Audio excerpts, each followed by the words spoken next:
प्यारे विद्यार्थियों, विभवमापी के अनुप्रयोग हम पढ़ रहे हैं। पिछले वीडियो में हमने पहला अनुप्रयोग पढ़ा था, दो सेलों के विद्युत वाहक बलों की तुलना करना। आज हम पढ़ते हैं सेल के आंतरिक प्रतिरोध का मापन। आंतरिक प्रतिरोध क्या होता है, ये हमने सेल की थ्योरी में पढ़ा है कि सेल के अंदर विद्युत अपघट्य के आयनों द्वारा धारा के मार्ग में उत्पन्न बाधा, जिसको हम स्मॉल r से लिखते हैं। अब यहाँ पे हम इसका मापन करने वाले हैं, किस टाइप से ज्ञात करेंगे। तो सबसे पहले देखें परिपथ की बनावट। देखो, विभवमापी का प्राथमिक परिपथ एज इट इज हम बनाते हैं बिना किसी परिवर्तन के,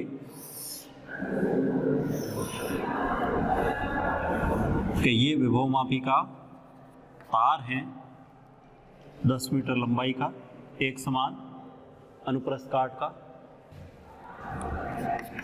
ये प्राथमिक परिपथ में लगी संचायक बैटरी जिसका विद्युत वाहक बल EP, ये है कुंजी और ये धारा नियंत्रक RH। द्वितीयक परिपथ में हम उन दो सेलों को लगाएंगे, उस सेल को लगाएंगे जिसका हमें आंतरिक प्रतिरोध ज्ञात करना है। सेल का धन सिरा विभवमापी के उच्च विभव बिंदु A से जोड़ देंगे। मान लो कि सेल का विद्युत वाहक बल E है और आंतरिक प्रतिरोध स्मॉल r है, जिसको मैं यहाँ पे दर्शा रहा हूँ E, R। यहाँ एक धारामापी जोड़ देते हैं और फिर ये विसर्पी कुंजी जॉकी। ओके, इसके समांतर क्रम में एक और परिपथ बनाते हैं हम। ये है R बॉक्स और ये हो गई कुंजी K2, ये है K1। तो ये कुल मिलाकर के जो है विभवमापी से आंतरिक प्रतिरोध ज्ञात करने का परिपथ चित्र बन गया, सर्किट डायग्राम। ये प्राथमिक परिपथ हो गया, ये द्वितीयक परिपथ हो गया। अब देखें कार्यप्रणाली। कार्यप्रणाली में हम जो है स्टेप बाय स्टेप समझेंगे कि पहले केवल कुंजी K1 को ऑन करेंगे। जब K1 को ऑन करेंगे तो विभवमापी परिपथ में धारा IP प्रवाहित होगी। ओके, तार AB में धारा IP प्रवाहित होगी एक समान रूप से। अब देखो, अगर हम इस कुंजी को ऑफ रखा है और विसर्पी कुंजी को विभवमापी तार पर स्पर्श करवाएंगे तो क्या होगा, धारामापी विक्षेप देगा। विक्षेप की दो स्थितियां हो सकती हैं, जैसा हमने सिद्धांत में भी समझा है कि अगर E का मान कम है इस तार पर विभवांतर की तुलना में, तो उस स्थिति में IP का एक भाग इस सेल से होते हुए धारामापी से प्रवाहित होगा, तो धारामापी एक दिशा में विक्षेप देगा। अगर सेल का विद्युत वाहक बल कम है और यहाँ पे विभवांतर ज़्यादा है, तो उस स्थिति में क्या होगा कि इस सेल से वो हमने केस ले लिया कि यहाँ पे विभवांतर अगर ज़्यादा है तो धारा IP का एक पार्ट नीचे आएगा। अगर विभवांतर कम है और सेल का विद्युत वाहक बल ज़्यादा है, तो उस केस में क्या होगा कि यहाँ से एक धारा प्रवाहित होगी जो जॉकी से धारामापी से होते हुए वापस आएगी, तो धारामापी विपरीत दिशा में विक्षेप देगा। इसका मतलब हमें जो है विपरीत दिशा में विक्षेप, यानी दो विक्षेप नोट कर लेना चाहिए कि एक साइड में विक्षेप दे रहा है, फिर दूसरी साइड में। तो हम पहले और लास्ट तार पर ये टेस्ट कर सकते हैं। आफ्टर दैट हम क्या करेंगे, अलग अलग तारों पर विसर्पी कुंजी को स्पर्श करवाते हुए ये देखेंगे कि हमें जीरो विक्षेप कहाँ मिल रहा है, कैसे मिल रहा है। तो अलग अलग तारों पर प्रेक्षित करते जाएं, जहाँ पे विक्षेप बदल रहा है वहाँ पर रुक करके ट्राई कर लें कि जीरो विक्षेप मिल रहा है या नहीं मिल रहा है।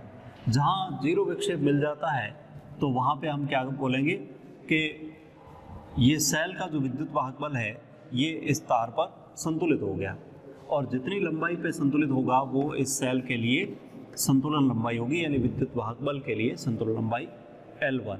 तो E समानुपाती L1 E बराबर XL1 कांस्टेंट ले लिया।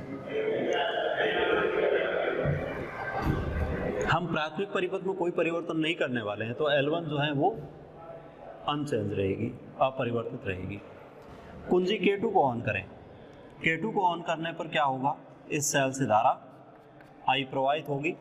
हम यहाँ से एक ज्ञात मान का प्रतिरोध कैपिटल R काम में ले लेते हैं। ठीक, अब देखो कैपिटल R यहाँ से हमने काम में ले लिया और कुंजी K2 को ऑन किया, फिर से विसर्पी कुंजी को विभवमापी तार पर स्पर्श करवाया, तो उस स्थिति में धारामापी विक्षेप देगा। अब इस विक्षेप को भी हमें विपरीत दिशा में प्राप्त करना है, तो वही मेथड अपनाएंगे, पहले तार और अंतिम तार पर स्पर्श करवा के देखें। यानी पहले और 10वें तार पर अगर विपरीत विक्षेप आ रहा है तो इसका मतलब हमारा परिपथ संयोजन सही है। उसके बाद में क्या करेंगे, हम अलग अलग तारों पर विक्षेप को प्रेक्षित करेंगे और प्रेक्षित करते हुए ये देखेंगे कि कहाँ पर जो है विक्षेप जीरो की तरफ जा रहा है। जैसे ही लगे कि जीरो के आसपास हैं, थोड़ा सा जो है बाईं तरफ या दाईं तरफ खिसका करके विक्षेप को जीरो प्राप्त कर लें। और अभी जब विक्षेप जीरो हो रहा है तो इसका मीनिंग क्या है कि इस बार सेल की जो टर्मिनल वोल्टता है या आर के सिरों पर विभवांतर, बात एक ही है। जो हमने बाह्य परिपथ द्वितीयक परिपथ में बाह्य प्रतिरोध काम में लिया है, उसके सिरों पर विभवांतर या सेल की टर्मिनल वोल्टता किसी लंबाई पर संतुलित होगी।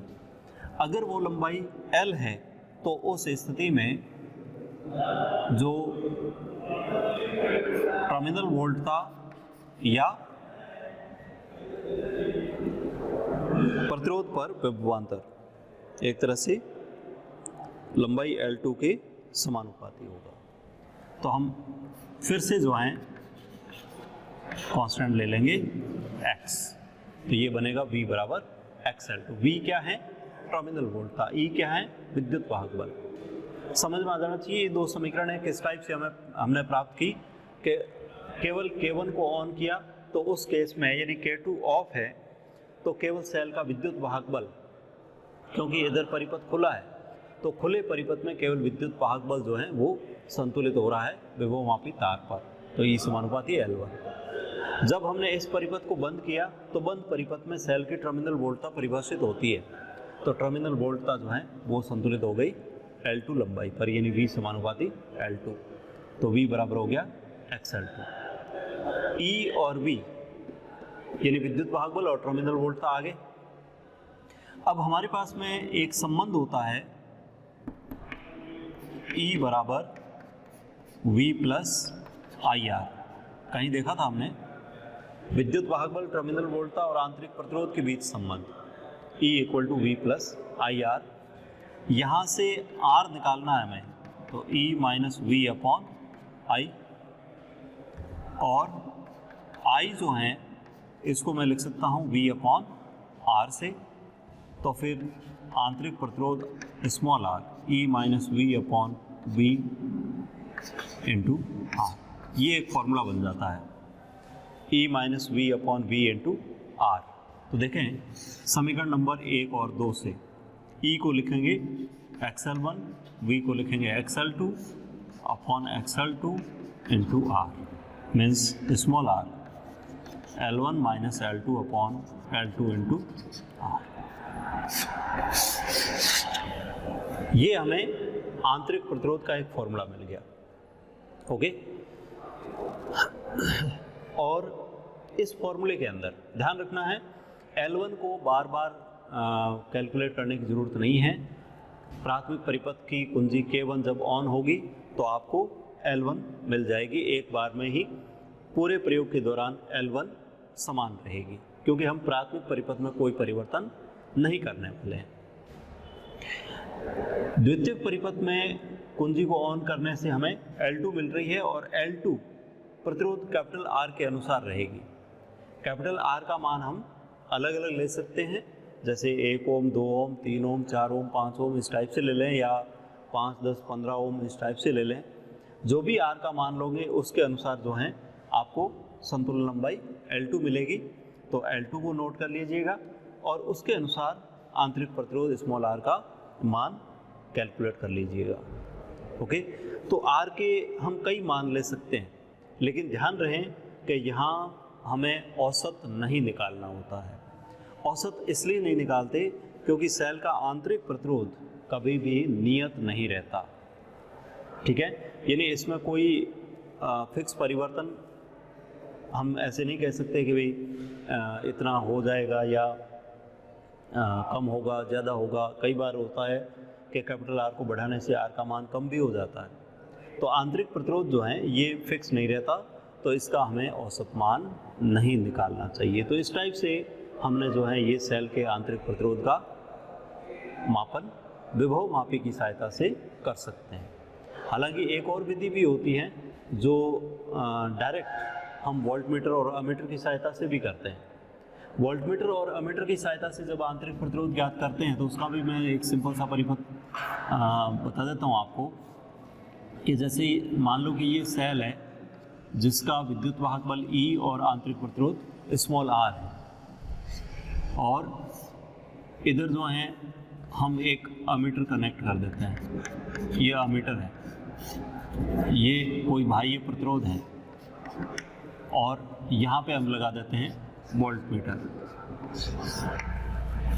वोल्टमीटर यहाँ पे V का मापन करेगा, अमीटर यहाँ पे I का मापन करेगा। तो फॉर्मूला जो है यही है। एक्चुअल में जैसे मान लो कि ये कुंजी है,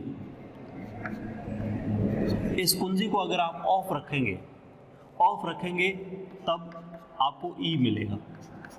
क्लियर? विद्युत वाहक बल हमें पता है खुले परिपथ में सेल के सिरों के बीच विभवांतर डायरेक्ट वोल्टमीटर जो है नोट करेगा E, और जब इसको ऑन करेंगे तो परिपथ में धारा I प्रवाहित होगी, यानी बंद परिपथ हो गया। तो उस समय वोल्टमीटर क्या नोट करेगा? V, और एमीटर से हम डायरेक्ट I का मापन कर लेंगे। ओके, तो उस केस में जो R का हमारा फॉर्मूला है E - V/I, इससे हम डायरेक्ट जो है R का मान ज्ञात कर सकते हैं। तो जो आंतरिक प्रतिरोध है उसको ज्ञात करने के दो तरीके हो सकते हैं। हालांकि हम यहाँ पे विभवमापी का अनुप्रयोग पढ़ रहे हैं, इसलिए विभवमापी से कर रहे हैं। बाकी हम ऐसे भी कर सकते हैं, जैसे मान लो कि लेक्लांसी सेल आपने ले लिया और उस लेक्लांसी सेल का आंतरिक प्रतिरोध ज्ञात कर रहे हो, तो ये बहुत सिंपल प्रयोग है। लेकिन ध्यान रखना है कि आंतरिक प्रतिरोध का औसत ज्ञात नहीं करना है। ओके, तो इस टाइप से हमने जो है आज के टॉपिक में विभवमापी की सहायता से सेल का आंतरिक प्रतिरोध का मापन किया। ओके।